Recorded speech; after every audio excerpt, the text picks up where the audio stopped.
Quelle ardeur a mis dans le désir de nos pères, en ce temps où ils soupiraient après la présence charnelle du Christ Jésus. J'y pense bien souvent, et j'en suis rempli de regrets et de confusion. C'est à peine si je puis retenir mes larmes, tant me font honte la tiédeur et la torpeur de notre misérable époque. À qui d'entre nous, en effet, la manifestation de cette grâce apporte-t-elle une joie aussi intense que le désir brûlant des fidèles de jadis pour la simple promesse?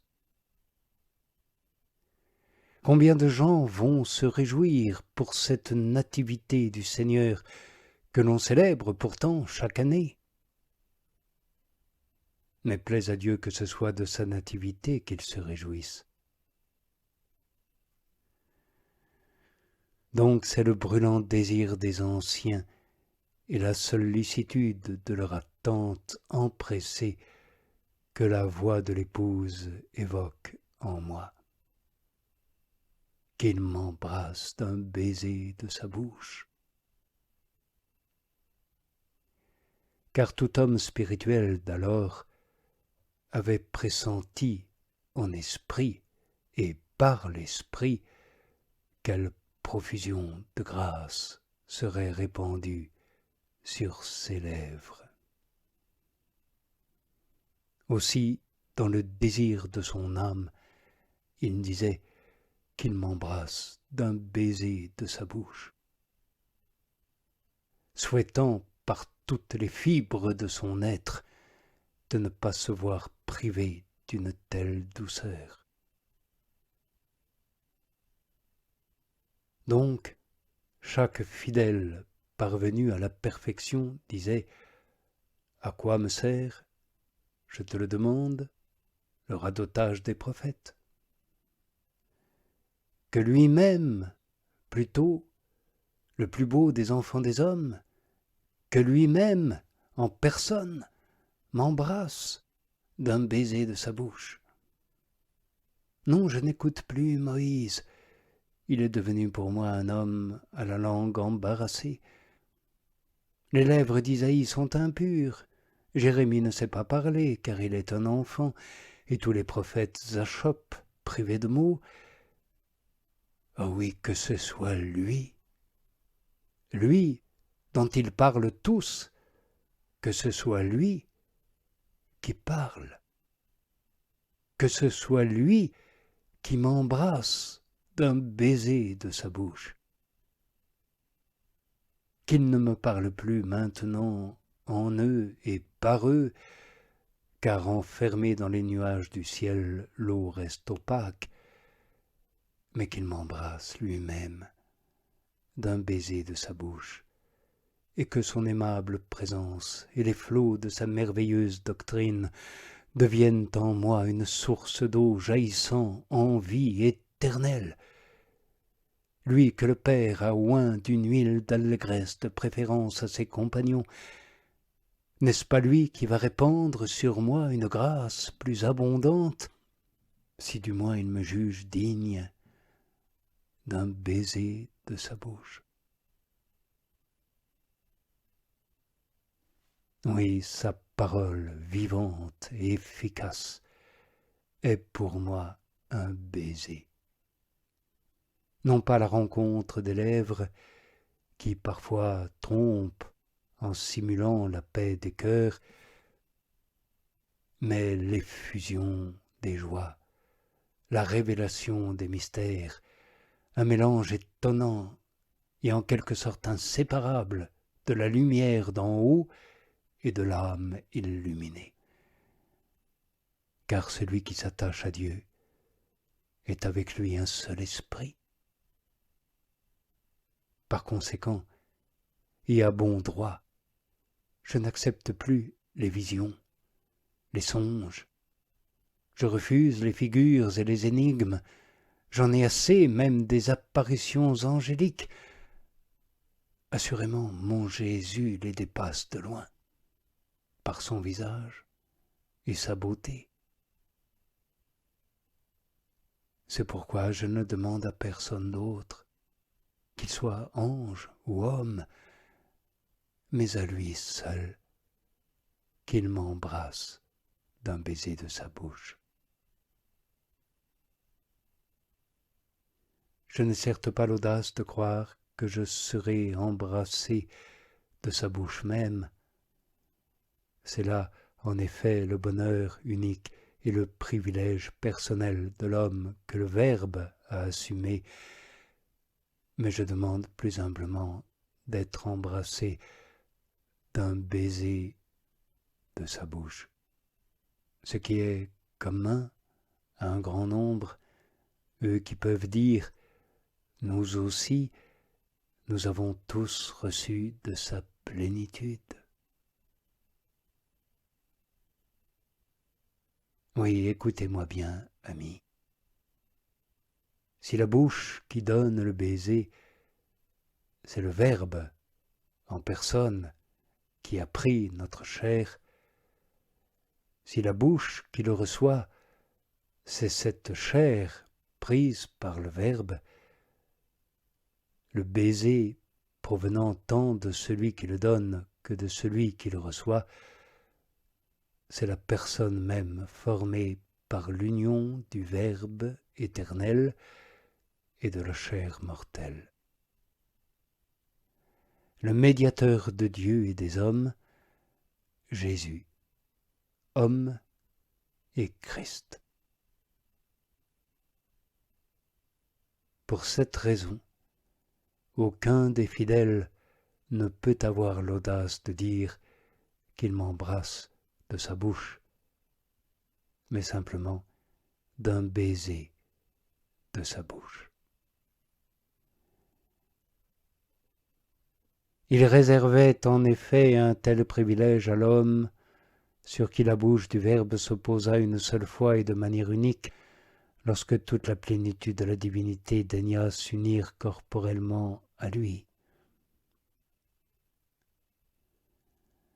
Heureux baiser et admirable de merveilleuse complaisance, où ce n'est pas une bouche qui se pose sur une autre bouche, mais Dieu qui s'unit à l'homme. Là, le contact des lèvres signifie l'étreinte des cœurs. Ici, en revanche, l'alliance des natures associe l'humain au divin, faisant la paix entre ce qui est sur terre et ce qui est au ciel. Car il est notre paix, lui qui, du ciel et de la terre, n'a fait plus qu'un en sa personne. Tous les fidèles de jadis soupiraient après ce baiser, car ils pressentaient que sur lui s'accumuleraient des trésors de joie et d'allégresse, et qu'en lui seraient cachés tous les trésors de la sagesse et de la science.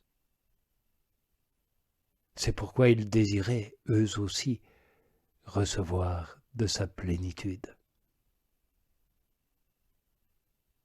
De telles paroles vous plaisent? Mais écoutez encore une autre interprétation possible. Il n'a pas échappé aux fidèles croyants, même avant la venue du Sauveur, que Dieu nourrissait à l'égard des êtres humains des pensées de paix. Car il n'accomplissait aucune parole sur la terre sans la révéler d'abord à ses serviteurs les prophètes. Cependant, cette parole demeurait cachée à un grand nombre. En ce temps-là, la foi était rare sur la terre et l'espérance bien faible, même chez la plupart de ceux qui attendaient la rédemption d'Israël. Ceux qui en avaient la prescience annonçaient que le Christ viendrait dans la chair et avec lui la paix. D'où cette parole de l'un parmi eux, il y aura la paix sur notre terre quand il sera venu. Aussi, suivant la révélation qu'ils avaient reçue d'en haut, ils prêchaient avec assurance que par lui, les hommes recouvreraient la grâce de Dieu. Jean, l'évangéliste du Seigneur, reconnut que cette prophétie s'était accomplie de son temps, et il proclama « La grâce et la vérité sont venues par le Christ Jésus ». Et maintenant, tout le peuple chrétien sait, par témoignage et par expérience, qu'il en est ainsi.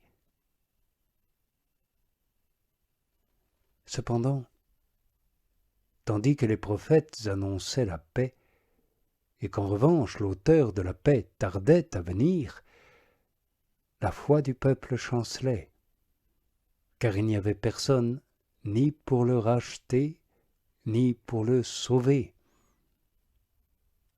C'est pourquoi les hommes se plaignaient du retard, parce que ce prince de la paix, tant de fois annoncé, ne venait pas encore, comme il l'avait dit par la bouche des saints, ses prophètes des temps anciens. Alors, doutant des promesses, il sollicitait un signe de la réconciliation promise, à savoir le baiser. C'était comme si n'importe quel homme du peuple eût répondu au messager de paix « Jusqu'à quand allez-vous tenir nos âmes en suspens ? Depuis longtemps déjà, vous prédisez la paix, et elle ne vient pas. Vous promettez le bonheur, et nous sommes toujours dans les tourments.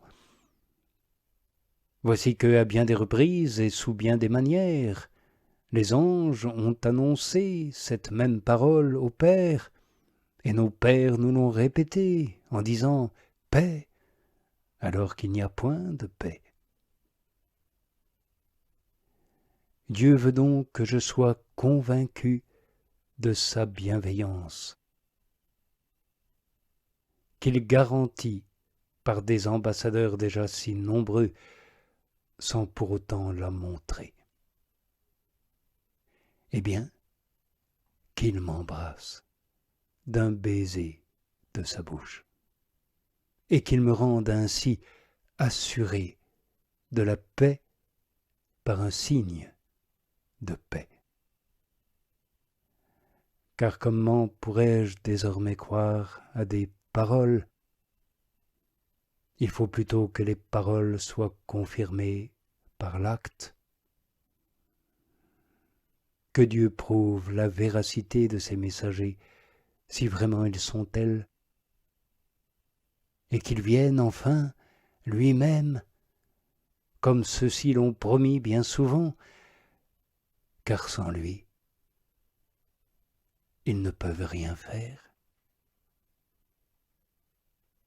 Il a envoyé le serviteur, celui-ci a pris le bâton et a frappé le rocher, et l'eau a jailli, mais il n'y a encore ni voix, ni vie.